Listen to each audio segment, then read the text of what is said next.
tu as sûrement eu des enjeux puis peut-être des difficultés quand la COVID est arrivée avec des employés qui performaient moins bien ou même les magasins qui performaient moins bien.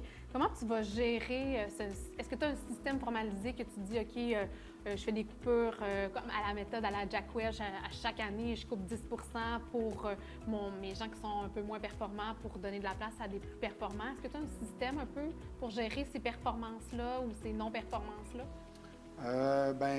Premièrement, le système Jack Welch, moi personnellement, je trouve pas qu'il est approprié pour l'époque où on vit. Pour ceux qui ne savent pas c'est quoi le système Jack Welch, c'est le système Darwin adapté au monde des affaires. C'est les plus forts survivent. Moi, à mon avis, c'est pas adapté aujourd'hui dans le contexte. Donc, non, on a plus tendance à aider les gens qui sont en difficulté. Si l'attitude est là, si l'attitude est bonne, il n'y a pas de limite à ce qu'on va faire pour aider les gens.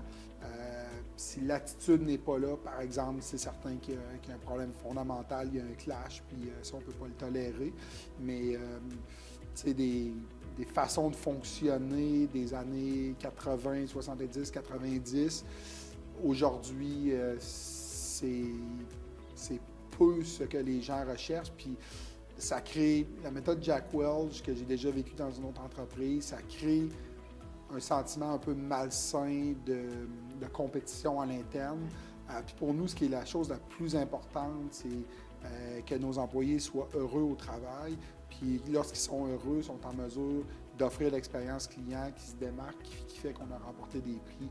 Donc, si tu as une performance, une pression sur la performance constante, la convivialité, la bonne humeur, l'expérience client, le temps passé avec les clients, ça devient un peu contradictoire avec nos façons de faire.